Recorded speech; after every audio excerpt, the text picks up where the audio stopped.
Mexico and Canada, substantial tariffs. And we want to get along with everybody, but you know they have to. It takes two to tango. We're approaching the dawn of America's golden age. It's going to be a golden age for America. We have things that nobody else has. We have more natural resources. We have, number one, nobody knew that until I came along. I made us number one. We were number three. I made us number one in a very short period of time in drilling. And you know, you can talk about windmills. They litter our country. They're littered all over our country like dropping paper, like dropping garbage in a field, and that's what happens to them because in a period of time they turn to garbage. Most expensive energy ever. They only work if you get subsidy. The only people that want them are the people that are getting rich off windmills, getting massive subsidies from the U.S. government, and it's the most expensive energy there is. It's many, many times more expensive than clean natural gas. So we're going to try and have a policy where no windmills are being built. You know, off the coast of New Jersey, they want to build like 200 windmills. The people are going crazy. Nobody wants them, and they're very expensive. They don't work without subsidy. You don't want energy that needs subsidy. Energy is a good business. You don't need subsidy. But when you build these massive towers, I mean, they're 25 stories tall, 40 stories. They have one 70 stories tall.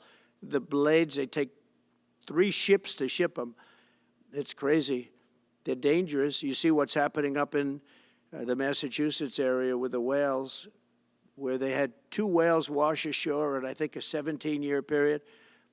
And now they had 14 this season.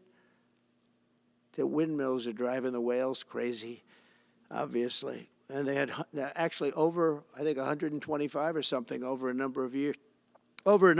And we don't want that to happen. It's a disaster.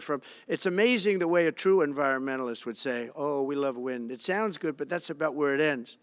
You know, after 10 years, you have to redo them.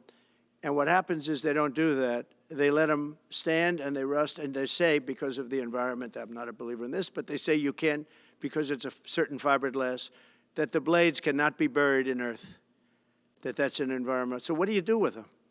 What do you do with them? And I don't know if you've ever gone to Palm Springs, California, or any of these places where you have long-term windmills standing. They're a disaster. They're rusting, rotting, closed, falling down. This is as you enter Palm Springs. And they put new ones next to them because nobody wants to take them down, because why should they take them down? It's very expensive to take them down. And you can't do anything with them because the blades, you can't bury them because of the environmental protection. We'll look at that. Doesn't make sense, but that's what they say. So we are at the beginning of a great, beautiful golden age of business. And I think we're also at a golden age of common sense, because everything I'm saying to you, from a simple water